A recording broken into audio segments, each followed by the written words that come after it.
From the CBS Bay Area studios, this is KPIX 5 News. Welcome back. It is just about 6:30. Thank you so much for joining us. I'm Devin Fehely. And I'm Emily Turner. Tragedy in San Joaquin County. 2 teens are dead. Several others are injured after the van they were riding in went into a canal.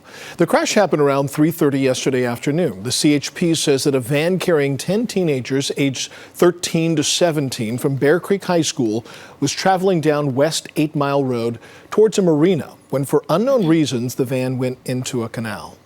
The vehicle lost control, overturned, and ended up into a white slough right here. Several of the occupants were ejected out. There was a San Joaquin deputy cadet who was in the area that stopped. So we got response from fire medics immediately. The CHP says that some of the teens tried to help get everyone to safety, but sadly one male was pronounced dead at the scene and a female was pronounced dead at the hospital.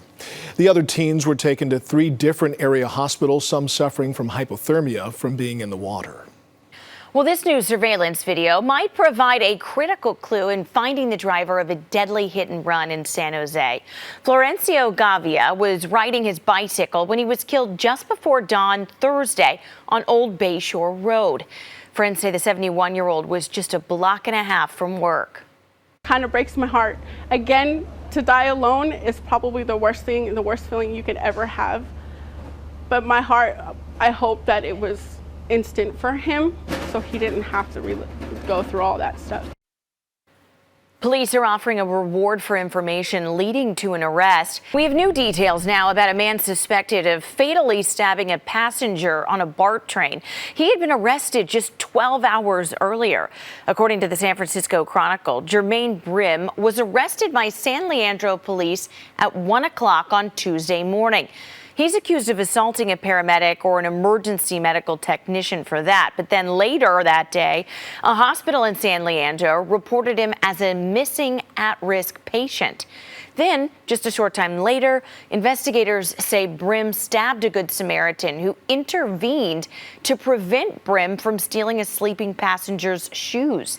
Oliver Tyrone Williams of Oakland died, but another passenger did try to save him. 22-year-old Sophia Humphrey is a nursing student from Fremont. She's in a wheelchair. Humphrey says she tried to help Williams, whose neck was bleeding from several stab wounds. Spoke to him, tried to keep him talking, asked him, so you're a Raiders fan, because he was wearing Raiders gear, asked him about the tattoo on his arm. I couldn't hear what he was saying. Williams died on the train. Brim is in custody, though, and faces several charges, including murder. Police in Salt Lake City say a suspicious package found at the Utah Jazz basketball arena turned out to be harmless. Investigators say the box simply contained standard tools like wrenches. That box was found last night after the Jazz beat the Warriors. Most fans had already left the building, and people who remain, including both teams, were ordered to evacuate. A man is in jail this morning after a bomb was found at a high school in South San Jose.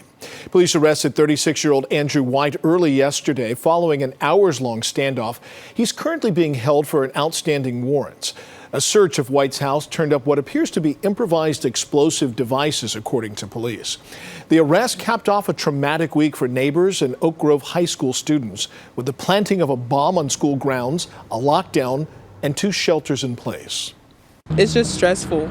It's like a lot going on all at once. Yeah, the chopper was low, a lot of noise, flashbangs heard as well.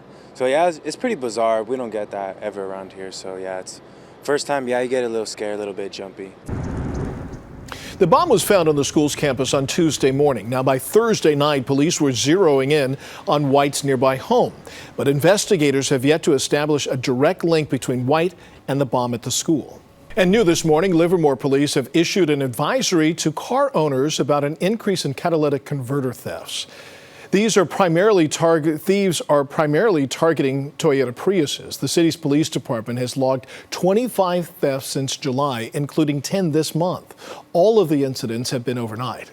Livermore follows the lead of Albany, which announced an increase in thefts last week. President Trump hosted a meeting at the White House to discuss underage vaping. Yesterday's gathering came as his administration continues just how to respond to a rising number of vaping-related illnesses as well as deaths. Industry representatives, health experts, and anti-tobacco activists were among those on hand. The president made comments in September that raised the prospect of a widespread ban on flavored e-cigarettes.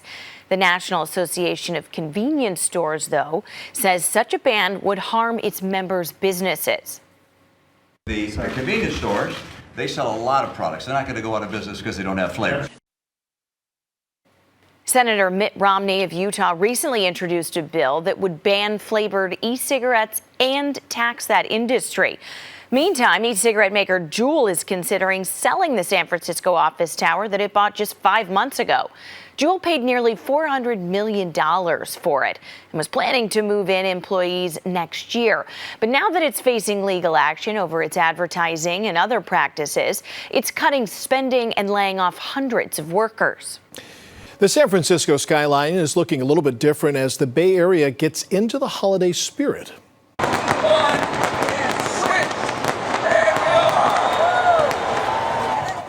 The Embarcadero Center buildings were lit last night during a holiday ceremony.